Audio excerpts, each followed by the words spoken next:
नमस्कार दोस्तों, आप सभी का फिर से स्वागत है इस नए वीडियो में।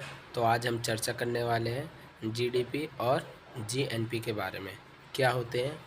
ठीक है, तो अभी तक अगर आपने हमारे चैनल को सब्सक्राइब नहीं किया तो चैनल को सब्सक्राइब कर दीजिए, वीडियो को लाइक एंड शेयर कर दीजिए। तो चलिए अब हम आगे देखते हैं। सबसे पहले हम बात करेंगे कि जीडीपी होती क्या है। तो सबसे पहले इसकी फुल फॉर्म के बारे में बात करते हैं। तो जीडीपी की फुल फॉर्म होती है ग्रॉस डोमेस्टिक प्रोडक्ट।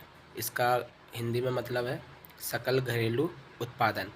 ठीक है, जीडीपी का तात्पर्य यह होता है कि एक वित्तीय वर्ष में, मतलब एक जो पूरा फाइनेंशियल ईयर होता है, उसमें किसी भी देश में जितनी वस्तुएं और जो सेवाएं होती हैं उनकी कुल मात्रा जो होती है टोटल, उससे है।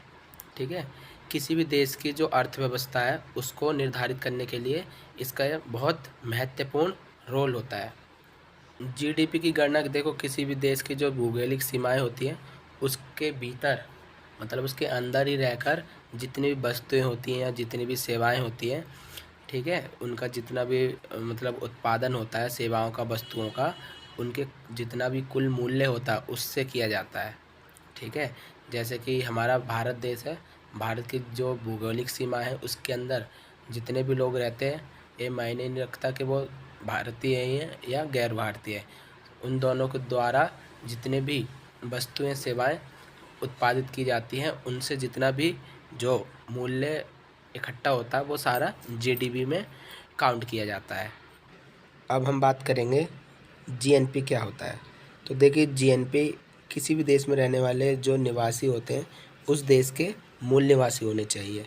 ठीक है, उनके द्वारा जितनी भी इनकम जनरेट की जाती है एक वित्तीय वर्ष में, उस टोटल इनकम को हम जीएनपी में काउंट करते हैं। ठीक है, चाहे वो व्यक्ति जो उस देश के जो रहने वाले निवासी हैं वो उसी देश में रहें या वो दूसरी कंट्रीज़ में रहें, ठीक है, उनकी दोनों की जो इनकम है सभी की काउंट होके जीएनपी हम काउंट करते हैं।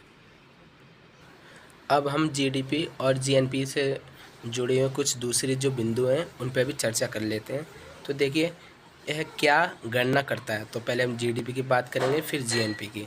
तो देखिए, जो जीडीपी होता है वो किसी राष्ट्र की जो भौगोलिक सीमाओं के अंदर कुल उत्पादन की गई जो वस्तुएं हैं उसकी गणना करता है, जबकि जीएनपी देश के अंदर और बाहर जो रहने वाले जो नागरिक होते हैं उनके द्वारा कुल उत्पादन की गई वस्तुएं होती हैं उनकी गणना करता है।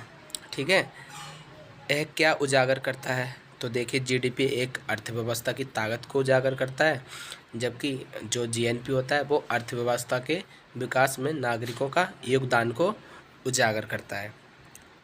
क्या बहिष्कृत करता है। तो देखिए, जीडीपी जो होता है वो वस्तुएं और सेवाएं जो किसी देश की भौगोलिक सीमाओं के अंदर उत्पादित की जाती है, जबकि जीएनपी में क्या होता है, देश में रहने वाले विदेशी नागरिकों को द्वारा उत्पादित सामान और सेवाएं को हम उसमें क्या नहीं करते, ऐड नहीं करते, जोड़ते नहीं है जीएनपी में।